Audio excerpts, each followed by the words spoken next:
প্রকাশ হলো 2026 সালের রেশনের তালিকা। 2026 সালের জানুয়ারি মাস থেকে কোন রেশন কার্ডে আমরা বা আপনারা কত পরিমাণের কি রেশন দ্রব্য পেতে চলেছি তার তালিকা প্রকাশ করা হয়েছে। আজকের এই ভিডিওতে সেই তালিকায় আমরা দেখব।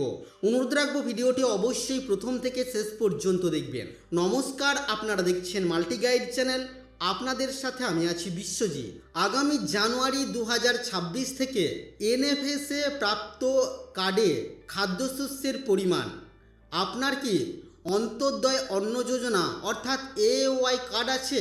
যদি থাকে তাহলে আপনি কি কি রেশন সামগ্রী পেতে চলেছেন চলুন দেখে নিই। খাদ্য সামগ্রী হিসাবে আপনি চাল পাবেন 15 কেজি পরিবার পিছু, গম অথবা আটা পাবেন। যদি গম পান তাহলে আপনি 20 কেজি পাবেন পরিবার পিছু, অথবা যদি আপনি আটা পান তাহলে আপনি 19 কেজি পাবেন পরিবার পিছু আটা।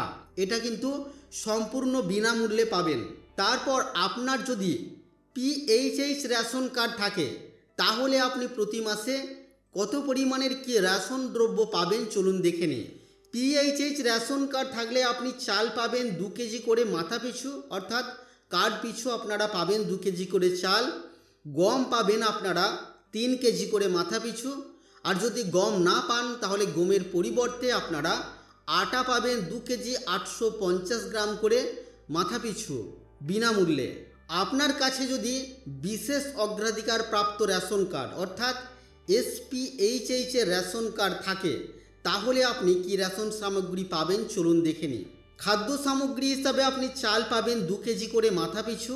গম যদি পান আপনারা তাহলে গম পাবেন 3 কেজি করে মাথা পিছু। আর যদি গম না পান তাহলে গমের পরিবর্তে আপনারা আটা পাবেন 2 কেজি 850 গ্রাম করে মাথা পিছু সম্পূর্ণ বিনামূল্যে। আর যে সমস্ত পরিবারগুলির কাছে RKSY 1 এবং RKSY 2 রেশন কার্ড আছে তাদের যে প্রাপ্য খাদ্যশস্য তার পরিমাণে অপরিবর্তিত থাকছে। তো আজকের ভিডিওতে আমরা দেখে নিলাম 2026 সালের জানুয়ারি মাস থেকে কোন রেশন কার্ডে আপনারা কত পরিমাণের কি রেশন সামগ্রী পেতে চলেছেন। আশা করছি বন্ধুরা আজকের এই ভিডিও আপনাদের কাছে তথ্যমূলক। ভিডিওটি ভালো লাগলে অবশ্যই লাইক করবেন, শেয়ার করে আপনার সকল বন্ধুদেরকে জানতে সাহায্য করবেন। ভিডিওটি প্রথম থেকে শেষ পর্যন্ত দেখার জন্য আপনাকে অসংখ্য ধন্যবাদ।